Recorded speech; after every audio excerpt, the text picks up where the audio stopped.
ನಮಸ್ಕಾರ ಸರ್ ಎಲ್ಲರಿಗೆ. ನನ್ನ ಹೆಸರು ಗಿರೀಶ್ ಬ್ಯಾಳಿ. ನಮ್ಮೂರು ತಡವಲಗ, ಇಂಡಿ ತಾಲೂಕು, ವಿಜಯಪುರ ಜಿಲ್ಲೆಯಿಂದ ನಾನು ಬಂದಿದ್ದೀನಿ. ನಮ್ಮದು ರಾತ್ರಿ ಪುಣೆಗೆ ಒಂದು 2 ಗಂಟೆಗೆ ಬಂದಿದ್ದೆವು. ಕಾಂಬ್ಳೆ ಸರ್, ಶಿವಾಜಿ ಕಾಂಬ್ಳೆ ಸರ್ ಅಂತೇಳಿ ನಮ್ಗೆ ಆಲ್ರೆಡಿ ನಮ್ಮ ಕಾಂಟ್ಯಾಕ್ಟ್ ಇದ್ದರು. ಅವ್ರಿಗೆ ಫೋನ್ ಮಾಡೋಣ, ಅವರು ನಮ್ಗೆ ಈ ಕಡೆ ಕರ್ಕೊಂಡು ಬಂದರು. ಇಲ್ಲಿ ಶಾಶ್ವತ ಫಾರ್ಮಿಂಗ್ ಫೌಂಡೇಶನ್ಗೆ ಕರ್ಕೊಂಬಂದರು. ಇಲ್ಲಿ ಬಂದಿಂದ ನಮಗೆ ಎಲ್ಲ ಥರ ಯಾವ ರೀತಿ ನಾವು ಕಡಿಮೆ ಖರ್ಚಿನಾಗ ಹೆಚ್ಚು ಇನ್ಕಮ್ ತಗೊಳ್ಬೇಕು ಅನ್ನೋದು ನಮಗೆಲ್ಲ ಹೇಳ್ಕೊಟ್ರು.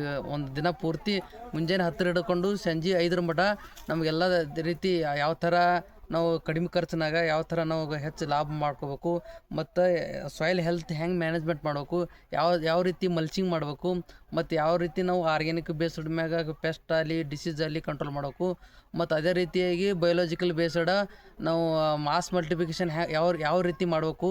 1 ಲೀಟ್ರದಿಂದ ಮದರ್ ಕಲ್ಚರ್ದಿಂದ ನಾವು 50 ಲೀಟ್ರ್ ತನಕ ನಾವು ನಮ್ಮ ಫಾರ್ಮರ್ಸ್ ಟೆಕ್ನಿಕ್ ಒಳಗೆ ಯಾವ ರೀತಿ ನಾವು ಮಾಸ್ ಮಲ್ಟಿಪ್ಲಿಕೇಶನ್ ಅನ್ನೋದು ಎಲ್ಲ ನಮಗೆ ಹೇಳ್ಕೊಟ್ರು. ಮತ್ತು ಕಲ್ಚರ್ ಬಗ್ಗೆನೂ ಹೇಳ್ಕೊಟ್ರು.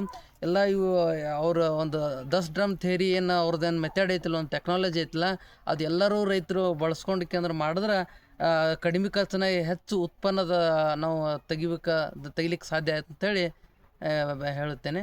ಧನ್ಯವಾದಗಳು.